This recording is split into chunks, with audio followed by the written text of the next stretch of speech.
Di siyaseta navxweya Tirkiye de gerçi guhernên der asayî pêk neyên, di hezîrana 2023 de hilbijartinên parlamenterî û ya serokkomariyê tê li derxistin. Ji ber ku nêzî heft mehman bû hilbijartinan, Partiya Desthilatdar AK Parti û hevkarê wê Partiya Netewperest MHP namzedê xwe yê serokkomariyê weke serokkomar heyê Recep Tayyip Erdogan diyar kirine. Partiyên muxalefetê jî tevê heft hewdîtinan heta niha namzedê xwe bo serokkomariyê diyar nekirine. HDP jî biryar daye ku namzedê xwe diyar bikin û bo wê yekê jî dest bi xebatan kiriye.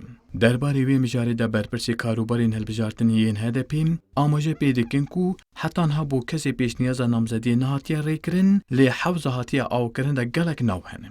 Bir komisyon oluşturduk ve komisyonumuz Niha me lijneyek avakiriye bo diyarkirina namzedê serokkomariyê û navê namzedan di birka vê lijneyê de tên komkirin. Helbet navê gelek kesan derbas dibe, lê me ji bo kesê pêşniyaza namzediyê rê nekiriye û em li ser tu navan rê nekeftine. Niha lîsteya navan tê amadekirin. Navê Ehmed Tirk, navê hevserokên me û navê gelek kesan heye. Ger namzedê masaya şeşalî li gorî rêgezên me be, dibe ku em xonaxa yekem û duyem de namzed nîşan nedin jî.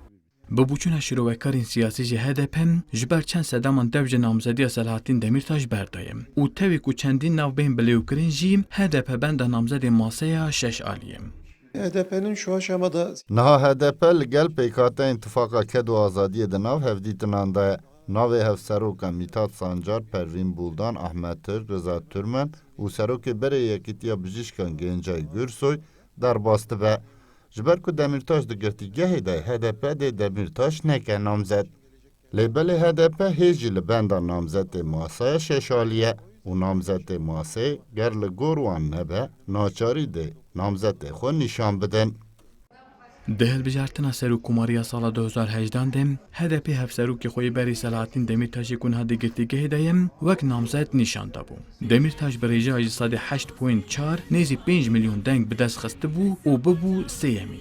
Lê belê wê carê pispor dibêjin HDP dê Demirtaş namzed nîşan nedim û dê namzedê HDP kî yan jî kê be hêj nediyar e. Vural erişmiş. Kurdistan 24 Ankara.